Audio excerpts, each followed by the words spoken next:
உலகளவில் இதுவரை உருவான போர்களுக்கெல்லாம் முக்கிய காரணமாக இருந்தது என்னவோ அதிகார போட்டிதான்.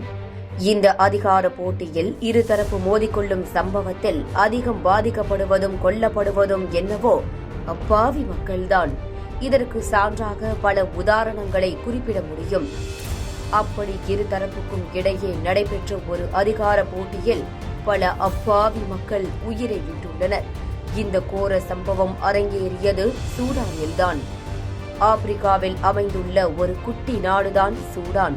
இங்கு கடந்த 2023ஆம் ஆண்டு அதிகார போட்டியில் உள்நாட்டு போர் வெடித்தது. இந்த போட்டியில் சூடான் ராணுவம் ஆட்சியை கைப்பற்றிய நிலையில் அவர்களுக்கு எதிராக துணை ராணுவம் தீவிரமாக போரிட்டு வருகிறது.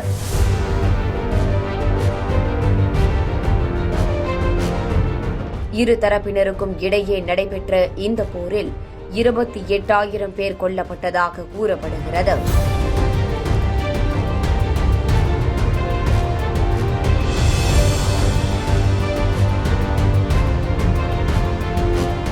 இந்த போர் எதிரொலியால் பாதுகாப்பு கருதி லட்சக்கணக்கான மக்கள் அண்டை நாடுகளில் தஞ்சம் புகுந்துள்ளனர். இதனையெல்லாம் கொஞ்சம் கூட பொருட்படுத்தாத இரு தரப்பும் மாறி மாறி தாக்குதலில் ஈடுபட்டு வருகின்றனர். இந்த நிலையில் சூடான் ராணுவத்தின் கட்டுப்பாட்டில் உள்ள எல் பஷர் நகரில் அமைந்துள்ள மருத்துவமனை மீது துணை ராணுவத்தினர் ட்ரோன் தாக்குதல் நடத்தியுள்ளனர். இந்த தாக்குதலில் மருத்துவமனை தரைமட்டமானது.